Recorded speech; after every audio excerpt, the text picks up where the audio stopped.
Leo nataka na ninatamani tufanye a short lecture ambayo tutapitia baadhi ya vitu vya muhimu vya msingi kupata ushahidi wa kitu ambacho sasa kinaleta contradiction sana. Viko vingi sana ambavyo vinaleta migongano kwenye jamii ya watu wa makanisani. Vingi sana. Ikiwepo swala la kusuka, swala la wanawake kujifunga vitambaa, usiandike bado. Ikiwepo swala la wanawake kuwa wachungaji, kuna mvutano mkubwa. Si kila dhehebu Tanzania linaamini mwanamke kuwa mchungaji ni sawa. Yako ambao hayaamini, na hata utafute vipi upati mwanamke mchungaji. Wote wako chini ya malezi ya wanaume. Sasa hapo ndio unaweza ukaanza kuandika. Tunatakiwa leo tufanye a short lecture. Tutafute ni ushahidi upi unaweza ukafanya mwanamke kuwa mchungaji, na ni ushahidi upi unamkataa mwanamke kuwa mchungaji.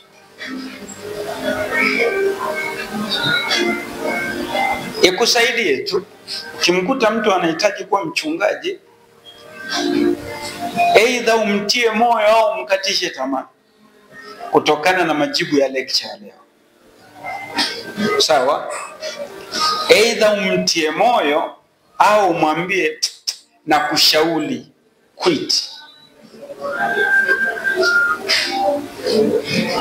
Sawa? We do lecture today for 40 minutes to 1 hour ili tupate majibu ya kibiblia.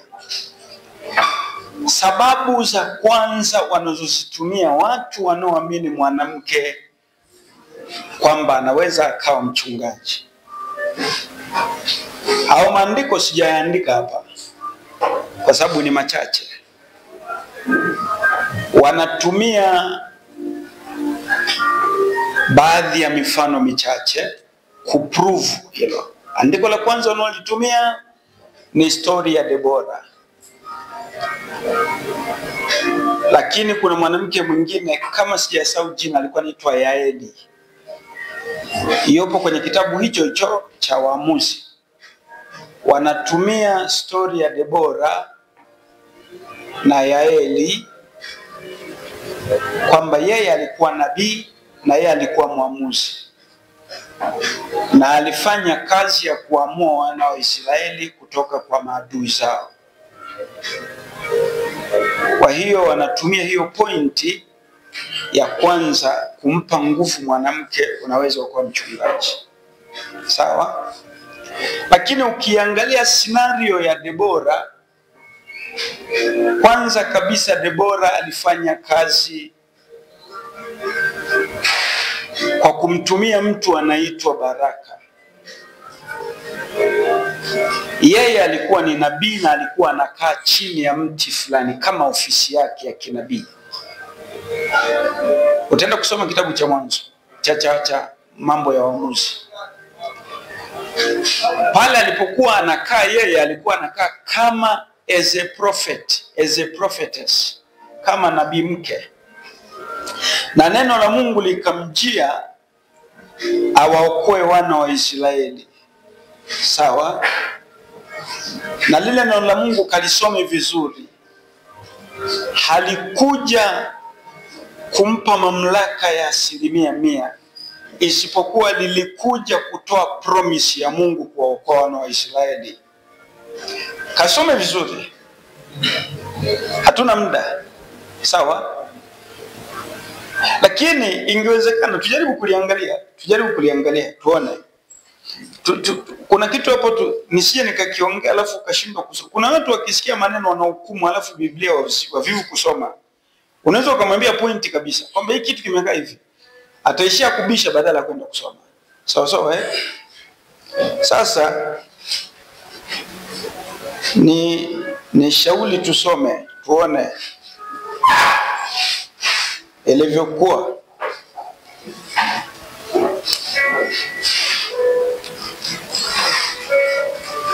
Kitabu cha Waamuzi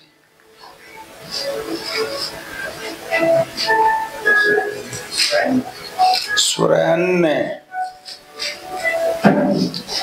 kuanzia mstari wa 1, Biblia inasema hata alipokufa Ehudi, wana wa Israeli wakafanya yaliyo maovu tena mbele za macho ya Bwana.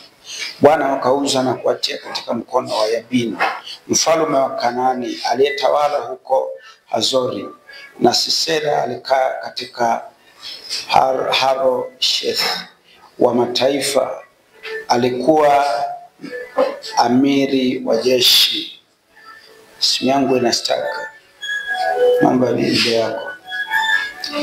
Kufikia mstari wa 3, Biblia inasema wana wa Israeli wakamlilia Bwana kwa kuwa Sisera alikuwa na magari ya chuma 900, naye akawaonea wana wa Israeli kwa nguvu muda wa miaka 20.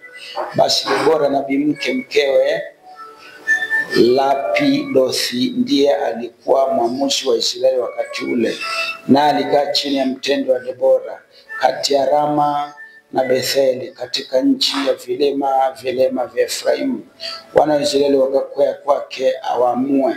Huyo akatuma mtu akamwita Baraka wa Abinoam toka Kedesh Naftali, akamwambia, je, Bwana Mungu wa Israeli hakutoa amri akisema, enenda ukawavute kwako huko katika mlima wa Tabori? Hivi mnaelewa hii lugha? Kulikuwa kuna huyu mama, yeye alikuwa ni nabii, na kilichompa heshima mtaani ni kazi ya unabii. Hii ikafanya mateso yalipozidi, wakaona kwamba anaweza akawa mwamuzi, wakamtembelea, wakatamani awaamue. Lakini yeye alivyopata ule ugeni na ile request yao ya wao kuamua, yeye kuamua wao, kilichofanyika badala ya yeye kusema twendeni wekeni jeshi, kwanza neno la Bwana ndio lilofanya amwite nani? Baraka ndani. Si lazima aseme, lakini huyu alikuwa ni nabii, akaagiza Baraka aje. Alivyokuja Baraka, mnasikia statement aliyosema? Mmeisoma statement aliyosema? Anasema mstari ule wa 6, je, Bwana Mungu wa Israeli hakutoa amri akisema, enenda ukawavute kwako huko katika mlima wa Tabori? Kwa hiyo yeye ni nabii. Huyu mama walimpa neno uamuzi, lakini yeye ni nabii, na alichokifanya badala ya kuamua ilibidi awatafutie mwamuzi. Swali, aliyeenda kuokoa wana wa Israeli kutoka kwa hawa Kanaani alikuwa ni Debora, alikuwa ni Baraka? Tunatakiwa tufafanue, na uzuri Biblia inajielezea hapa, hakuna haja ya kugombana. Ndio maana tunatakiwa tufundishane ili ujue kipi ni kipi. Kilichotokea ni kwamba Debora hakwenda kuamua wana wa Israeli. Yeye alipewa heshima na watu walitamani awe mwamuzi kwa cheo cha unabii, na watu wakamcontact yeye, akawatafutia mtu, na yule mtu akampa neno la Bwana, kitu Mungu anachokisema juu ya kumchagua yeye, kwamba wewe ndio Mungu akuchagua watoe watu, si sawa? Si ndio alivyosema? Kwa kitu cha kwanza, Debora wanayemtumia kibiblia amepewa neno mwamuzi, lakini ukisoma hakuwa mwamuzi. Yeye alitabiri uamuzi na akawasimamishia mwamuzi. Full stop. Kibiblia. Maana wanamtumia nani? Debora kujipa hiyo cheo kwamba Debora alikuwa soma vizuri, aliyekuwa mwamuzi ni Baraka, sio Debora. Ila neno la uamuzi na neno la Mungu lilipita kwa mwanamke anaitwa nani? Debora. Likamsimamisha kiongozi anaitwa Baraka. Baraka ndio akaenda na majeshi vitani kuwaokoa wana wa Israeli. Bwana Yesu asifiwe sana. Sasa hiyo ni ya kwanza. Ya pili wanaitumia ile ya Yoeli. Wanatumia Yoeli ya kwamba itakuwa katika siku za mwisho Bwana Mungu atamwaga roho wake kwa wote wenye mwili. Atamwaga roho wake kwa watumishi wake wa kiume na wa kike. Si imeandikwa hivyo? Vijana watatabiri, wataona maono, wazee wataota ndoto, hivyo. Sawa eh? Kwa hiyo cha kwanza wanatumia neno wanawake na wanaume kama watumishi wa Mungu. Kwa hiyo wanaipushi hiyo kuiweka kwamba anaweza akawa mchungaji. Lakini twende tukafanye simple study. Utumishi si lazima kuwa mchungaji. Utumishi si lazima kuongoza wanaume. Si lazima kuongoza kundi. Sawa? Hata waombaji ni watumishi wa Mungu. Na ukitaka kuprove yuko mwanamke alikuwa ni nabii mke, alikuwa anaitwa Ana kwenye kitabu cha Luka, alikuwa akifunuliwa na akiona mambo mengi juu ya Yesu, na yeye akapewa kabisa jina nabii, lakini hakuna mahali hata sehemu moja alitabiri, wala hutaona alitabiriji nini, ila ni nabii. Isipokuwa unabii wake ulikuwa ni kuona na kuomba. Kwa kibiblia ni mtumishi wa Mungu mwenye heshima, ambaye ili aone mambo ya rohoni ilibidi ajazwe roho, ilibidi akae na Roho Mtakatifu, ilibidi Mungu amwage roho juu yake. Si sawa? Kwa hiyo unakuja kuprove kwamba Biblia imesema Mungu atamwaga Roho Mtakatifu kwa watumishi wake wa kike na wa kiume, haijaweka kwamba hawa watumishi ni fulani na fulani watakuwa na wenyewe wachungaji, kwamba ikatoa hizo statement. No, haikutoa statement hizo, ila iliweka tu in general kwamba wanawake na wenyewe watajazwa Roho Mtakatifu na Mungu anawatambua wanawake pia kama watumishi wake. Ikaweka nini? Nukta. Bwana Yesu asifiwe sana. Kwa hiyo pia wanaitumiaga, ambao kibiblia you can do a simple study ukagundua kwamba bado haikumaanisha kwamba unaweza ukawa kiongozi kwa mwanaume,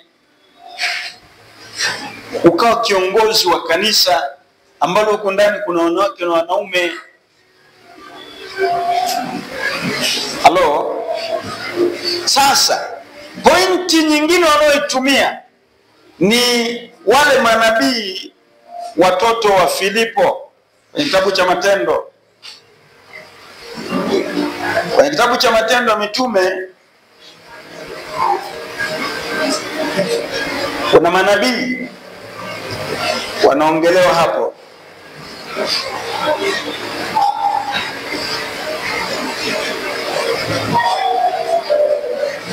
Kuna manabii wanaongelewa hapo, manabii wawili. Kitabu cha Matendo ya Mitume, watoto wa Filipo.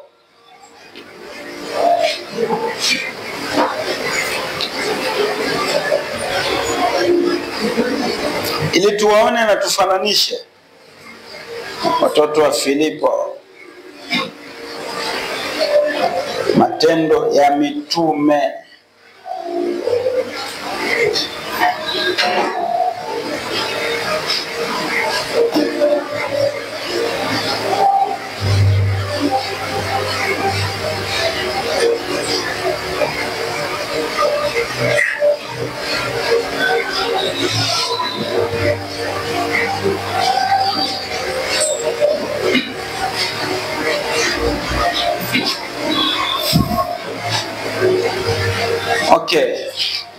Matendo ya Mitume 21 kuanzia mstari wa 8. Akina Paulo, asubuhi yake tukaondoka tukafika Kaisaria, tukaingia nyumbani mwa Filipo. Mwandishi wa hiki kitabu ni Luka, kwa alikuwa anasimulia kilichotokea kati yake Luka na Paulo na timu yake. Asubuhi yake wakaondoka wakafika Kaisaria, wakaingia nyumbani mwa Filipo, mhubiri wa Injili. Mhubiri wa Injili alikuwa nani? Filipo, ambaye alikuwa ni miongoni mwa wale mitume, aliyekuwa mmoja wa wale 7. Tukakaa kwake. Mtu huyu alikuwa na binti 4 mabikira waliokuwa wakitabiri. Wao walikuwa manabii, ila wao sio wahubiri, wanatabiri. Sawa? Basi tulipokuwa tukikaa huko siku nyingi, nabii mmoja jina lake Agabo akashuka kutoka Uyahudi, ambaye ni mtoto wa Filipo. Akafika pale akatabiri. Tukati story short. Alivyotabiri, hapa ndipo watu pia wanabebaga msuli. Alikuwepo watoto wa Filipo kabisa, mwinjilisti kabisa, miongoni mwa wale mitume, na yeye ale watoto wake kuwakataza, na wakawa wanatabiri kabisa, na walikuwa wamejazwa na Roho Mtakatifu, sio pepo. Wakatabiri na kutabiri na kutabiri, na wanaenda sasa kwenye kitabu cha Wakorinto 14, wa kwanza 14. Anayetabiri kulijenga kanisa. Kwa hiyo ina maana unabii wao ulikuwa unajenga kanisa.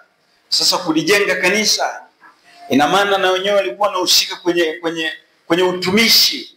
Kwa hiyo kuwa mchungaji, jamani, tusimiksi mambo. Nabii anajenga kanisa, ila ni kwa neno lake tu alilo. Kwa nini? Turudi kwenye definition ya nabii. Nabii ni kinywa cha Mungu, full stop. Yani anafunguaga tu kinywa, pa, Bwana asema kesho asubuhi mvua itanyesha masaa 7. Anaondoka. Kamaliza. Atawajenga kwa nini? Kwa kuwapa hekima, kwa kuwajulisha yajayo, kwa kuwasaidia muweze kujiandaa, mjue cha kufanya, mjue cha kujiepusha. Lakini amefundisha, amehubiri, amewaongoza? No, ametoa neno tu. Basi. Sawa? Kitu kingine wanachokitumia ni, kuna andiko moja linasema Mungu hana ubaguzi, wanawake na wanaume wote ni sawa kwake. Wanatumia hiyo, wanawake wote na wanaume ni sawa. Sasa mnisikilize, kama wanaume na wanawake wote ni sawa, basi lile andiko ya kwamba mwanaume ni kichwa tulifute. Haikuwa inasema sawa kwa namna ya madaraka. No, inasema sawa kwa kutupa neema tu ya kutuokoa, ya kutuweka kwake. Lakini tukishakaa kwake, mwanaume ana nafasi yake, mwanamke ana nafasi yake. Tuko pamoja? Unajua, usitumie andiko moja kufuta Biblia yote. Usitumie andiko moja kufuta Biblia yote. Hilo nalo ni andiko analolitumia kujipa nguvu. Nimesikia wengine pia wanatumia lile andiko la Yesu Kristo alipofufuka, alikutana na Mariamu na Maria na Martha, sijui nini, walikuwa na kaburini kule. Akamwambia, nendeni mkawaambie nimefufuka. Wanatumia hiyo. Yesu aliwatuma. Kwa hiyo Yesu anaweza akakutuma hata leo kwa mchungaji. Jamani, tusiedit na rodea. Wale walitumwa tu wapeleke message, Bwana nimeagizwa hiki ndio hiki, nimeambiwa nikuletee. Basi. Kwa sababu labda kabla sijaenda mbali, mchungaji ni nani? Mchungaji ni mtumishi wa Mungu aliyechaguliwa na Mungu kuliongoza kundi. ambalo hilo kundi ndani kunakuwa kuna wanawake na wanaume, na kuhakikisha linakaa chini ya malezi yake, hekima zake. Na maandiko yanasema kwa kuhani kunapatikana maarifa. Kwa yeye atawafundisha ujuzi, maarifa, mbinu zote, misimamo, misingi ya kuishi. Na pia kama kiongozi ana wajibu wa kuonya na kukemea na kumwita mtu, wewe ulichofanya ni upumbavu na usirudie. Ukirudie kanisani, mguu sawa utoke. Ndio maana ya mchungaji. Sawa? Sasa haya maandiko hapa na hii study tutakayoifanya leo hapa inamkataa mwanamke kuwa mchungaji. Inamkataa. Na hii nakupa lecture kwa ajili ya faida yako, kwa sababu haya maisha tunaoishi, tutaenda mbele za Mungu kutoa hukumu. Tuliishi ndani ya misingi na mifumo na taratibu zake. Dhambi nimeshawafundisha kwamba dhambi simple ni kwenda kinyume na utaratibu na maelekezo. Nukta. Sio kuiba ndio dhambi tu, sio kuzini ndio dhambi tu. No. Kitu rahisi sana, usile tunda alafu ukala, ni dhambi. Na imeisha hiyo. Usikae ukakaa, ni dhambi.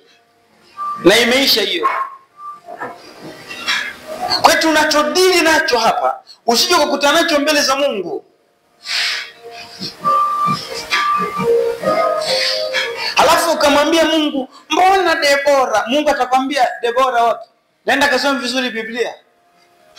Aliyeongoza wanaume hakuwa Debora, alikuwa Baraka.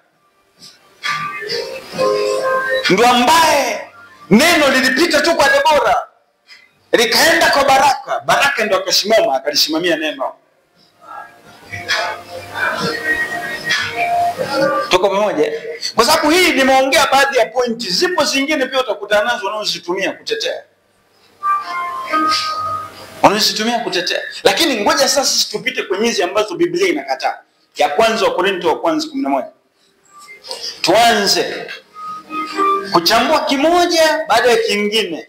Ili ukitoka hapa, basi mahali popote ukimwona mchungaji ni mwanamke, wewe mwenyewe uamue, ninaenda au ninakimbia. Uamue mwenyewe. Na ukimsikia binti anakuambia, I want to be a pastor, ujue namna unavomtia moyo au unamshauri.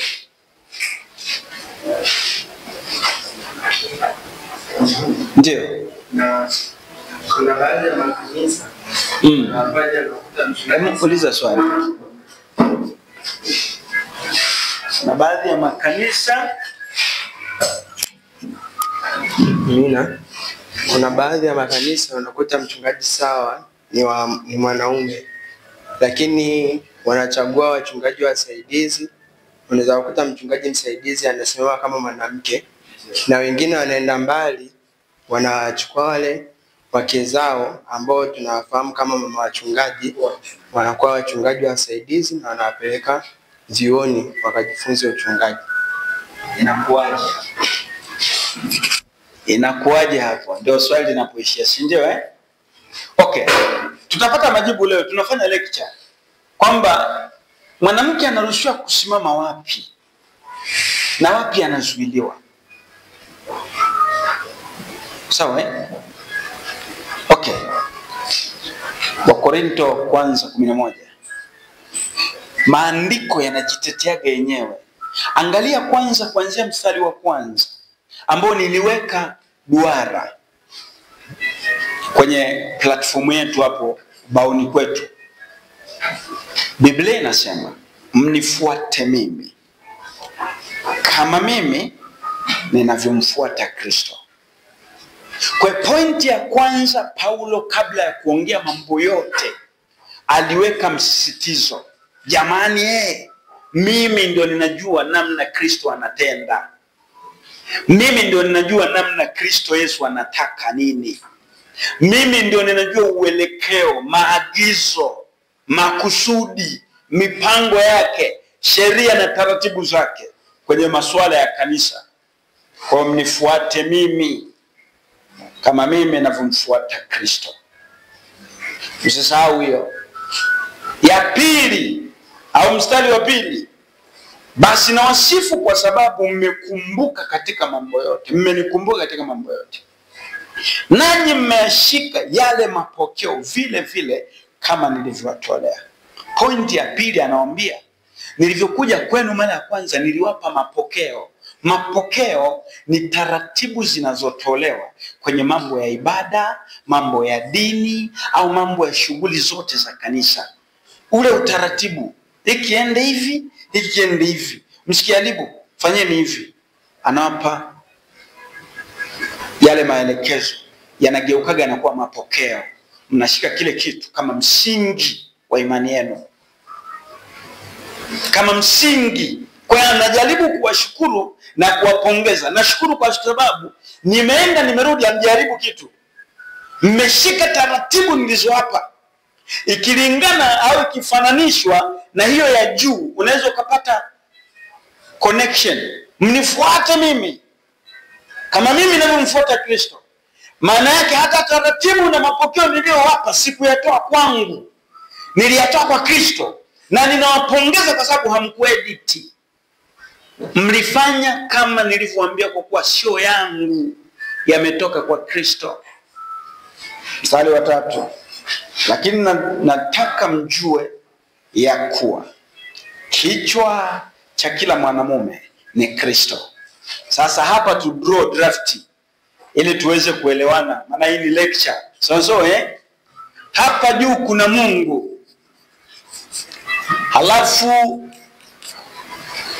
kuna Kristo, halafu kuna mwanamume, halafu kuna mwanamke. Biblia inasema, nataka mjue ya kuwa kichwa cha kila mwanamume ni Kristo, na kichwa cha kila mwanamke ni mwanamume, na kichwa cha Kristo ni Mungu. Sasa anaanza kutoa maelekezo sasa. Kwa haraka tu nitasoma. Kila mwanamume asalipo au anapohutubu, naye amefunikwa kichwa, yuaibishwa kichwa chake. Kutoka kwenye hii statement mnaelewa lugha. Mwanamume akienda kusali kavaa kofia, anaibisha kichwa chake. Kichwa chake ni nini? Anamtukana Yesu. Hii lugha ni ngumu, watu wanairahisishaga. Si unaibisha hii kichwa yako hii. Sasa nitoka kusema kichwa cha mwanaume ni Kristo. Kichwa cha mwanamke ni nani? Mwanamume. Na kichwa cha Kristo ni Mungu. Mwanaume akivaa kofia akaenda kusali, anaibisha kichwa. Kichwa hicho ni nani? Kristo. Unavaa kofia unasali, unamtukana Mungu, unamtukana Yesu, unamtukanisha Yesu, unamwaibisha, unamdharaulisha. Mwanamke akienda kusali kichwa wazi, akiwa kichwa wazi, Biblia ndio inavyosema kichwa wazi, anamwaibisha nani? Mwanamume mbele za Mungu. Kwa kuwa yeye, sasa tuendelee kusoma. Kila mwanamke asalipo au anapohutubu. Sasa hili ndio andiko lingine wanaotumia kutetea hapo. Anapohutubu si niliwaambia kuhutubu ni kutabiri. Mwanamke anasimama, anahutubu kanisani. No, pale hautubu, anatoa message tu. Bwana asema, Mungu atalikumbuka kanisa hili mwaka kesho. Tuvumilie. Ana shut up. Imeisha hiyo. Wewe unatoka hapo. Sasa si amesema kanisani. Maana kuna maandiko huko chini yanasema mwanamke asiongee kitu kanisani.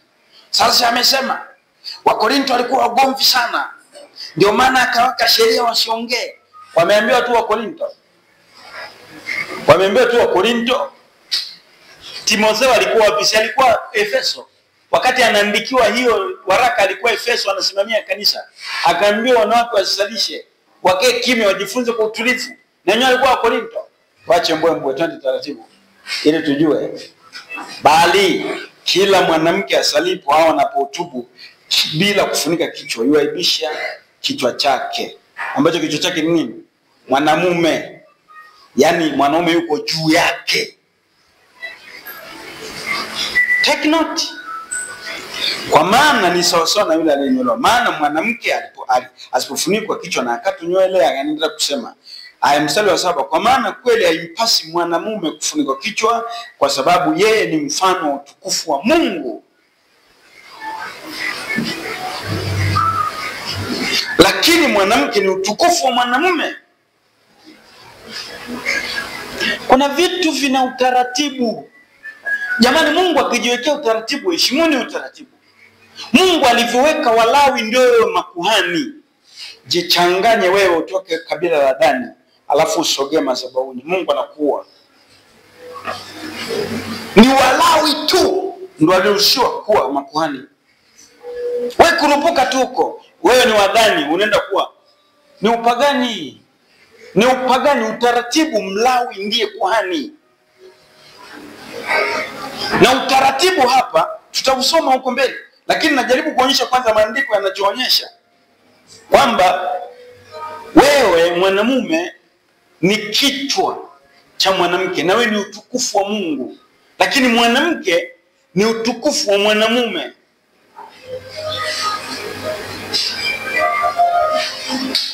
Amuelewe kilichoko. Masuala ya utukufu. Sasa kama mwanaume ndio utukufu, akisimama mwanamke hapa akaanza kukuhubiri, umesimama nini? Utukufu wa nani? Wa mwanamume. Nyewe mtakuwa chini ya Mungu au mwanamume? Tulizane swali.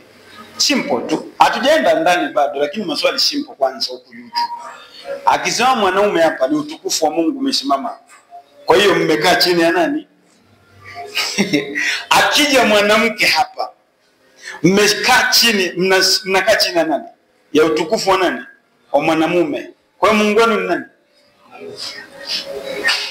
Tuendelee kwanza. Twende ndani zaidi.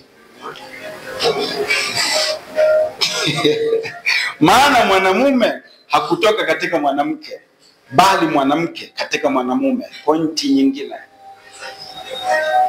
Wala mwanamume hakuumbwa kwa ajili ya mwanamke, bali mwanamke kwa ajili ya mwanamume. Pointi nyingine. Anayemiliki mwenzie ni nani?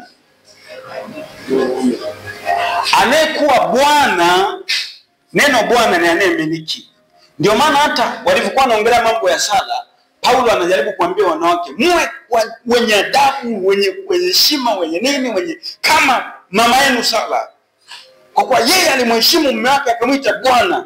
Kwa nini? Anamiliki. Kati ya mwanamke na mwanamume, nani anayemiliki mwenzake? Mwanamume. Sasa anayekumiliki ndio anayekuongoza au anayemilikiwa ndio anayeongoza? Kandani taratibu, hatugombani. This is lecture. This is lecture, and we are doing to clear our mind from Bible, one point to another. Mstari wa 10 wa mwisho, kwa hiyo imempasa mwanamke awe na dalili ya kumilikiwa kichwani kwa ajili ya malaika.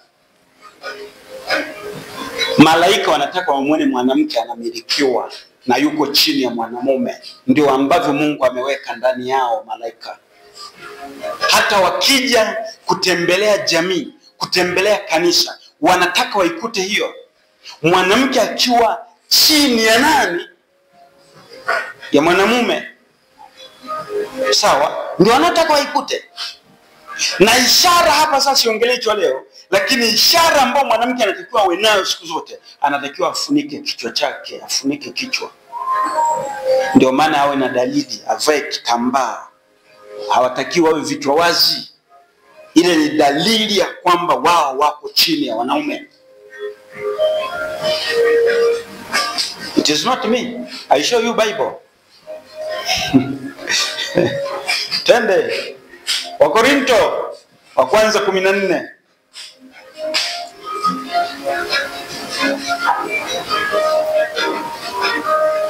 Korinto wa kwanza 14 mstari wa 32.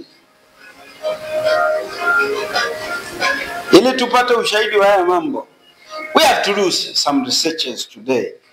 Sababu sometimes watu ni wabishi sana, wanachukulia tu vitu rubbish. 32. Yes, Biblia inasema na roho za manabii huwatii manabii. Paulo alikuwa anajaribu kuongea nao, kuwapa maelekezo kanisa la Korinto, na kitu alichokuwa anawaambia, anajaribu kuweka msisitizo nyuma yake kwamba kama nyie mna Mungu mtajua Mungu, kama nyie ni manabii mtajua pia mimi ni nabii. Ninachokiongea mimi, Roho Mtakatifu atakonfirm ndani yenu kwamba siongee uongo, naongea kweli. Sawa? Ndio maana ili andiko roho za manabii watii manabii. Kwa maana Mungu si Mungu wa machafuko. Yaani si Mungu anayepingana na kuleta migogoro. Machafuko yanatokea wapi? Mkipishana. Huyu anaongea A, huyu Z. Bwana ni A, ni Z, ni Z. Mnafanyaje? Naita machafuko. Sasa maana yake ni kwamba tukubaliane kuna misingi ya Mungu. Kwa sababu Mungu sio Mungu anaongea lugha tatu. Wewe anakuambia kaa, alafu unaambia simama. Wewe luka. Ghafla ukaanzana ilikuwa vurugu. No. Mungu ni Mungu ambaye akileta utaratibu ni kwa ajili ya wote. Take note. Kwa sababu watu wanatumia hizo. Walikwambia tu wa Korinto. Kwa hiyo walituambia wa Korinto si akituhusu. Sawa? Anajitetea hapa. Mungu sio machafuko. Machafuko yanatokea kwenye kupishana. Wewe unaendesha baskeli, mimi nakuja na gari yangu. Tunakutana, alafu barabara ni hiyo ndogo, hamna pa kupita. Tutakachofanya ni kugongana na kufurugana mmoja afe. Sasa Mungu si Mungu wa machafuko, bali wa amani. Vile vile kama ilivyo katika makanisa yote ya watakatifu. Take note. Ndio maana niliweka alama hii. Makanisa yote ya watakatifu. Kwa hiyo kitu Paulo anaongea na Wakorinto ni kwa ajili ya makanisa yote ya watakatifu.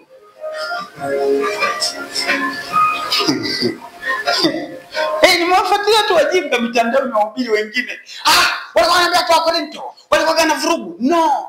Amesema vile vile ilivyo katika mataifa yote, makanisa yote ya watakatifu. Mungu sio machafuko.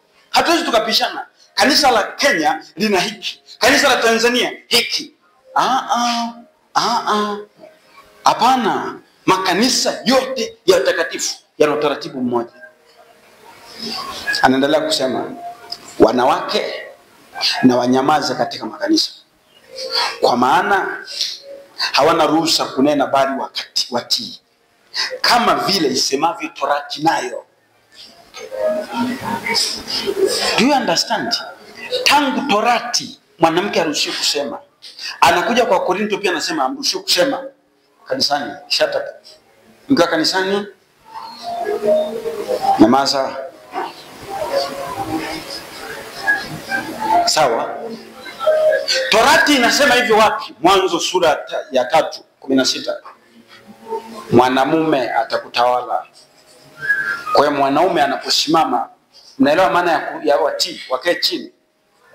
Tukisimama mimi na wewe tukasimama, simafari wawili wamesimama, nani anamtii mwenzake? Kwa hiyo utaratibu ni kwamba akisimama mwanaume hapa mbele, wanawake wote shut up. Kaa kimya, chide, jifunze. Una swali nenda kwa muulize mume wako nyumbani. Au la mtafute mchungaji umuulize kimya. Mchungaji sikuelewa hii.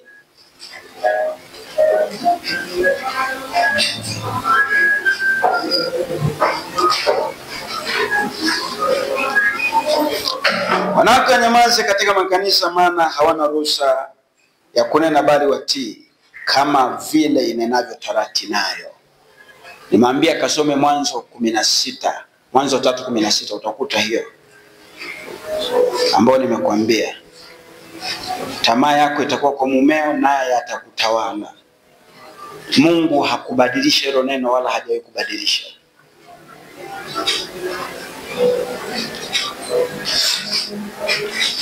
36 na 37.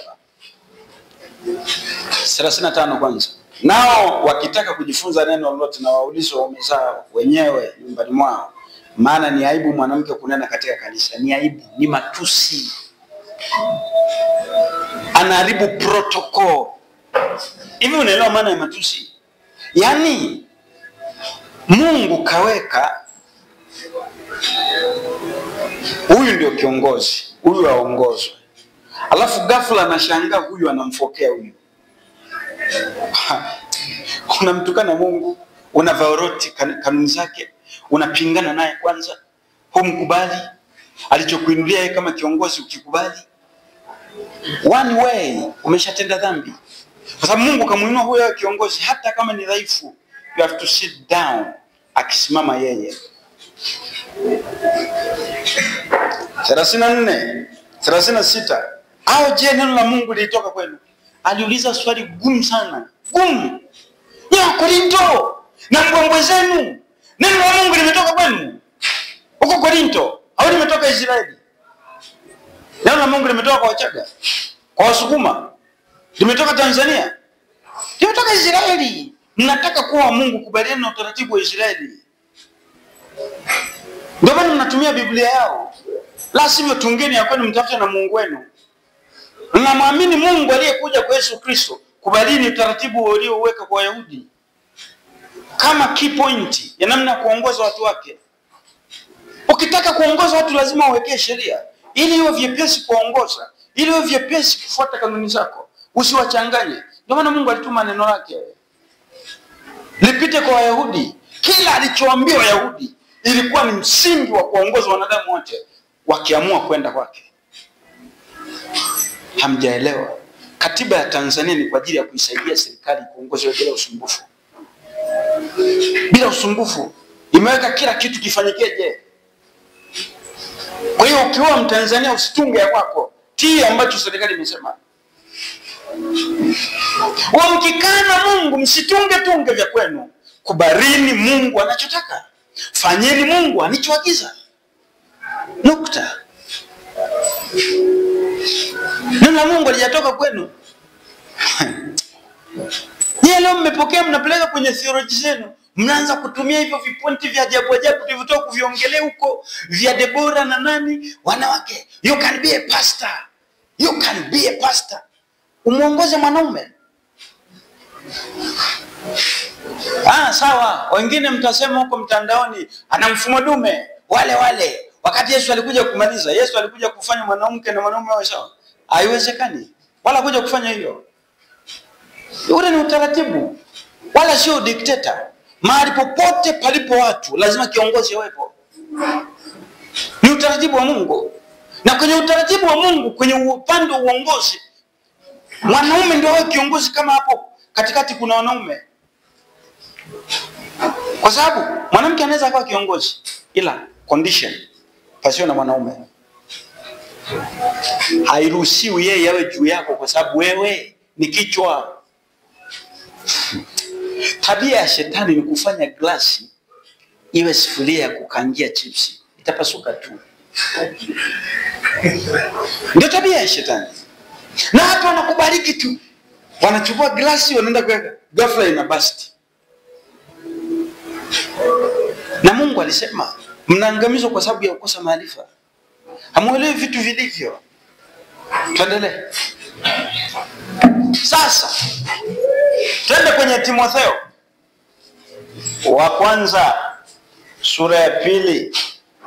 Maana sasa wanaosema waliambiwa Korinto tu. Tukaangalia Timotheo naye aliambiwa. Na Timotheo alikuwa Korinto? No. Kasoma vizuri Biblia. Timotheo alikuwa yuko Efeso. Na Biblia inasema alipewa Efeso asimamie majukumu ya makanisa yote ndani ya lile jiji la Efeso. Na alikuwa ni askofu Timotheo. Kwa hiyo akapewa utaratibu unaotakiwa utumie kusimamia makanisa. This is Bible. I'm not talking another theology. Mimi hapa sijaleta Biblia nyingine. Mnasema anafundisha vijana, anataka walimu watoto wetu.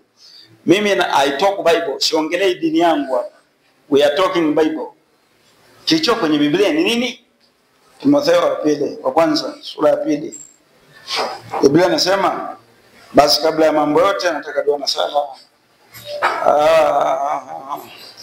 na nini vifanyike kwa ajili ya watu wote, na shukrani vifanyike kwa ajili ya watu wote. Mstari wa 10.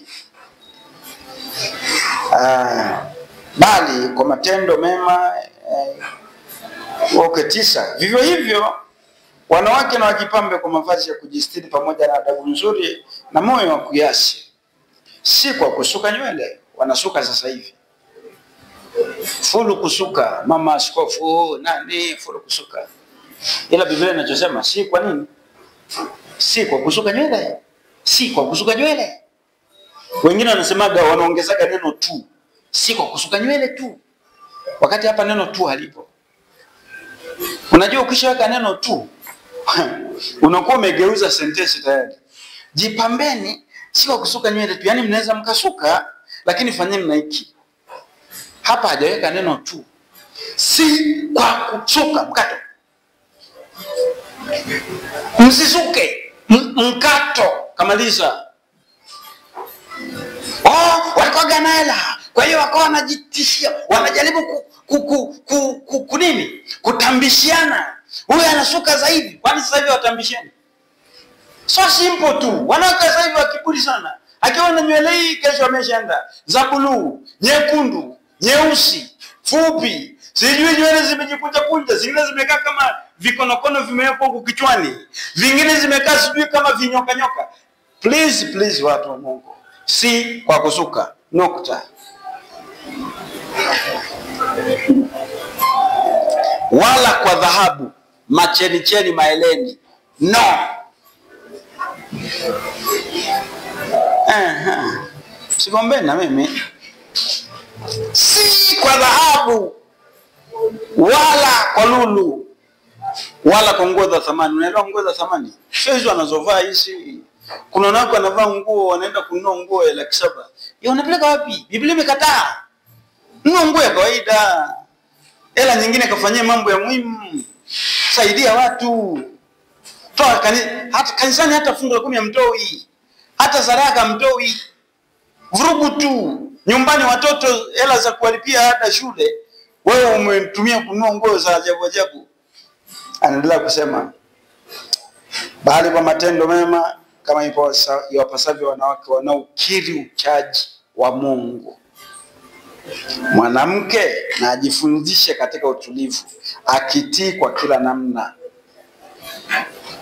Simpi mwanamke ruhusa. Tumetaka kusoma kwenye Wakorintho kule. Mnifuate mimi kama mimi ninavyomfuata Kristo.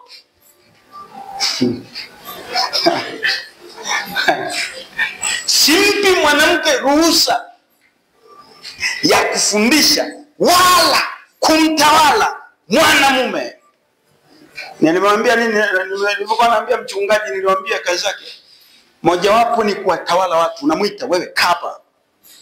Jana nimesikia umefanya hivi kwako. Umetoa wapi hiyo? Umetoa wapi? Nilikufundisha mimi. Hayo ni maneno ya kiutawala.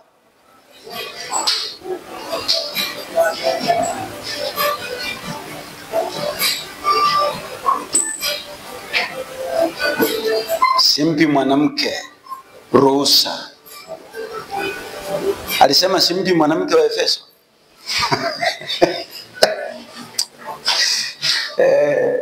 Alichosema simpi mwanamke ruhusa ya kufundisha wala kumtawala mwanamume, bali awe katika utulivu.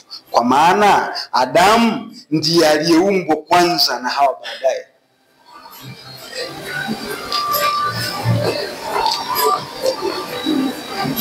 Kwa utaratibu wa Mungu hairuhusiwi mwanamke amuongoze mwanaume. Ni kosa kubwa na ni matusi That is Bible. Yaani mwanamke anaweza akawa na utumishi kanisani, utumishi kwenye jamii, sawa? Lakini isihusishe swala la yeye kumtawala mwanaume. Because ni dhambi kubwa. Kwa nini? Jamani, hivi unaweza ukamwita Yesu ukamwambia Yesu, sit down here. Today I will be your leader. Unaanza kumfundisha. Don't do this like that. Alafu kesho nitakuwa uwai mapema kwenye maombi hapa. Sawa Yesu? Can it come to pass? Can it be possible? Haiwezekani. Kichwa cha mwanamume ni Kristo, sio mwanamke. Kwa hiyo hairuhusiwi mwanamke kuongoza mwanamume. Hairuhusiwi. Ndio sababu pekee Paulo alikataa wasio wachungaji. Ndio sababu pekee Paulo alikataa wasisimame madhabahuni kuhubiri. Kwa nini uruhusiwi kumuongoza mwanamume? Hairuhusiwi. Hairuhusiwi. Haya masuala ya wanawake kuongoza wanaume yametokea kwa Yezebeli. Nendeni mkafanye research na study. Yezebeli ndiye alikuwa anamcontrol Ahabu. Na ile roho ndio ambayo inapita kwenye makanisa, inapita kwenye serikali, inapita kwenye vijiji, inapita kwenye familia. Wanawake tunaweza. Mnaweza, ndio, hatujakataa, lakini sio kuwa kichwa kwa mwanaume. Mnaweza mengi sana, mnaweza. Unaweza ukawa polisi ukasimamia wanawake wenzako.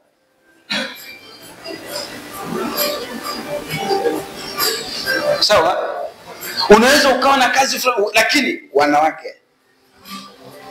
Mahali popote pakisha kuwa na mwanamume, uruhusiwi kusimama na kuwa kiongozi wake. Uruhusiwi. I'm talking Bible. Mimi siongei mambo serikali ziache ziende zilivyo, kwa sababu kwanza unajua tuko mwishoni tunajua tuko mwisho wa dunia. Unajua hiyo.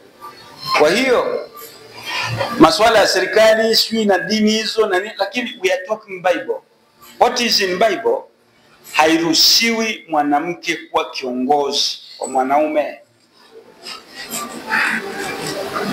Wanawake wapewe haki zao, wanawake wapendwe, na ndio maana Biblia inasema mwapende wake zenu. Msiwanyanyase, msiwaonee, msiwanyime haki zao za msingi, msiwafanye watumwa, lakini msiwafanye viongozi wenu.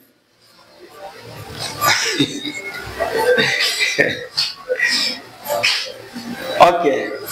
Tuendelee. Tito. Sasa sura ya kwanza.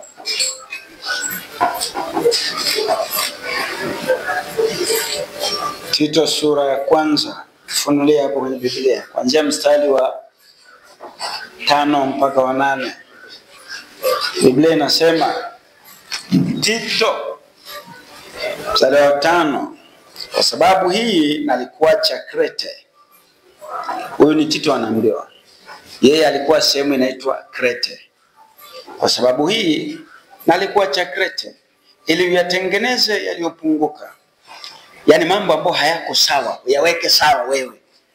Yake sawa kwa utaratibu wa Mungu, kwa utaratibu wa Yesu unaotakiwa.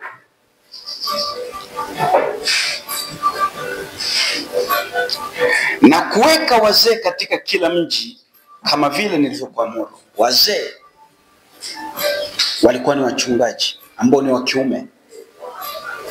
Na kuandikia mzee Gayo, alikuwa mwanamume, alikuwa mwanamke. Mwanamume Gayo, weke wazee, simamisha wachungaji kwenye makanisa wa kiume, wazee. Ikiwa mtu hakutakiwa neno, naye ni mume wa mke mmoja. Kuna mwanamke anakuwa mme. Dunia ya leo ndo wanawake wanakuwa wanaume. Nakuta mwanamke anasimama hapa, anakuambia this is my wife. Ndio maana nimwambia dunia iko mwishoni. Kwa hiyo vitu vitapinduka tu. Ndio maana wanaume pia tunatawaliwa. Chungaji wanatuongoza hivyo kwa sababu mwanamke sasa hivi anaoa pia. Is that Bible? Biblia inasema ikiwa mtu hakushitakiwa neno, naye ni mume wa mke mmoja, na watoto waaminio wasioshitakiwa kuwa ni wafisadi wala wasiotii. Maana imempasa askofu awe mtu asiyeshitakiwa neno, kwa kuwa ni wakili wa Mungu, asiye mtu wa kujipenda nafsi yake, asiwe mtu wa kujipenda nafsi yake, asiwe mwepesi wa hasira, asiwe mlevi wala mgomvi, wala mpenda mapato ya aibu, bali awe mkaribishaji, mpenda mema, mwenye kiasi, mwenye haki, mtakatifu, akilishika sana neno lile la imani, vile vile kama alivyofundishwa, apate kuwaonya watu kwa mafundisho yenye uzima, na kuwashinda wenye kupinga. Awe mume wa mke mmoja. Hakusema awe mume au mke wa mke mmoja na mume mmoja. Mnapeleka wapi? Mediti Biblia, msiediti mtaishia kuzimu. Fanyeni Mungu alivyosema. Kiatu ya kulia ni ya kulia, ukivaa kushoto hata mtoto atakucheka.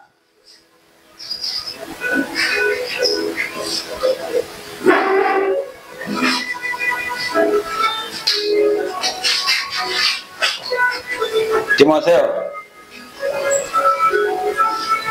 sura 3, Timotheo kwanza sura 3.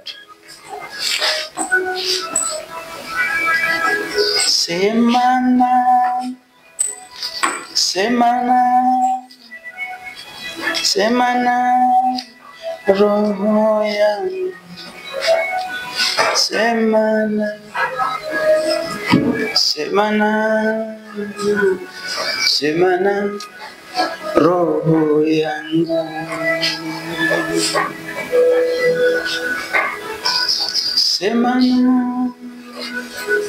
semana roho yangu.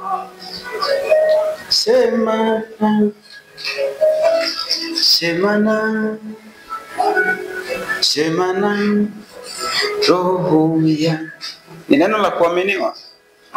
Mtu akitaka kazi ya askofu, atamani kazi njema, basi mempasa askofu awe mtu asilaumika, mume wa mke mmoja, mwenye kiasi na busara, mtu wa taratibu, mkaribishaji, ajue kufundisha, si mtu wa kuzoelea ulevi, si mpiga watu, bali awe mpole, si mtu wa kujadiliana, wala asiwe mwenye kupenda fedha, mwenye kusimamia nyumba yake vema, ajue kutiisha watoto wake katika ustahivu. Yaani mtu asiyejua kuisimamia nyumba yake mwenyewe, atalitunzaje kanisa la Mungu? Maana kazi za wachungaji hizo na maaskofu kutunza, kuonya, kuhakikisha vitu viko sawa. Wala asiwe mtu aliongoka karibu, asije akajifuna akaanguka katika hukumu ya Ibilisi. Tena imempasa kushuhudiwa mema na watu walio nje, ili asianguke katika lawama ya mtego wa Ibilisi. Vivyo hivyo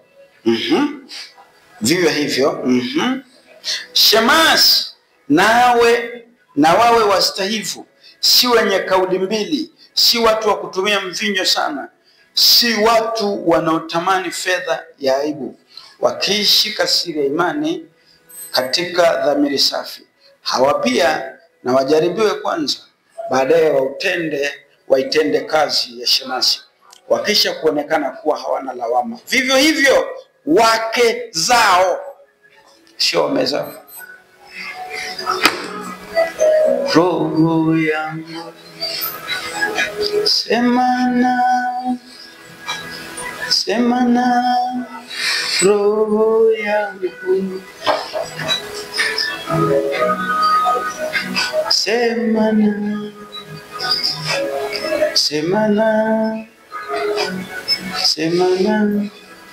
Sasa mwisho wa somo tumeangalia kila kitu kwa sehemu. Kuanzia leo chagua mwenyewe. Ukikutana na binti anataka kuwa mchungaji, chagua kumsapoti au chagua kumuonyesha maandiko na kumshauri anachosema Bwana. Hii dunia ambao wanawake wanaoa na wametungiwa na sheria za nchi zinawatetea. Tanzania tunamshukuru Mungu haipo hiyo. Lakini kule kwa wenzetu wametungiwa na sheria zinawatetea. Mwanamke anakuja amevaa suti. Na mwanamke mwenzake anakuja amevaa shela. Wanafunga ndoa. Jiazalini na uongo. Jiazalini na uongo. Yezebeli asiwadanganye. Mwanamke hawezi kumuongoza mwanamume. Biblia imemaliza. Hayo mnaoyafanya mengine, Yesu alisema hayatokani na Bwana, yanatokana na shetani. Kwa kwenye neno lake tangu Torati mwanamke alipewa heshima yake, hata kutiwa mafuta kama mtumishi wake ameahidiwa, lakini kuna mipaka ya utumishi wake. Kuna maeneo anayotakiwa kae amtumikie Mungu. Kwa mfano kanisani, waliosema mchungaji anaweka mchungaji msaidizi. Sawa? Ni sawa au inaweza isiwe sawa. Kama huyo mwanamke atahusika kusimamia mambo ya wanawake tu, na hiyo ndio mipaka ya uchungaji wake, sio kosa. Yaani asimamie wanawake tu. Kwa hiyo kulikuwa kuna business za wanawake, yeye ndio pastor. Kulikuwa kuna za wanaume husiki. Sio dhambi. Sio kosa. Lakini ukimpa uchungaji, ukampa jukumu la kusimamia, wao umesafiri, yeye anakuja anachapa injili na vikao anaitisha hapa, afu ndio bosi. Mzee fulani una pointi gani?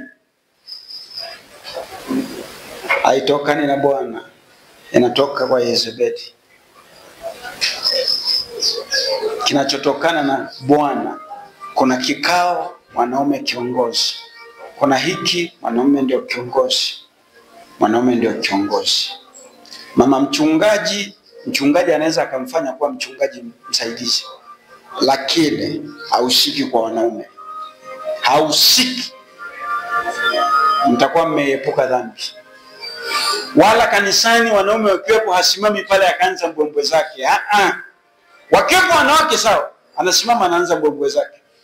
Wamama sasa nyumbani adabu isiwepo, kanisani hapa tufanye usafi, twende mbinguni, sawa.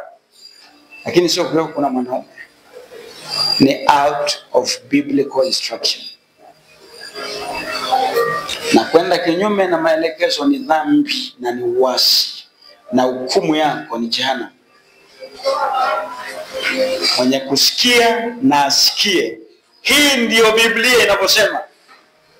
Wala sikwambii huu ndio Bwana asema, mimi sio nabii, amwe pastor. Hivi ndivyo maandiko na neno la Bwana linavyosema na hekima. Mwanamke haruhusiwi kuwa kiongozi juu ya mwanamume, kuwa mchungaji juu ya mwanamume, kuwa shemasi juu ya mwanamume, kuwa mzee wa kanisa juu ya mwanamume, sijui juu ya mwanamume. Hakuna. Wanasimama kwenye vitengo vya kusaidia na kuhusika na wanawake wenzao. Huo ndio utaratibu wa Mungu. Mungu awabariki kwa kujifunza. Amen.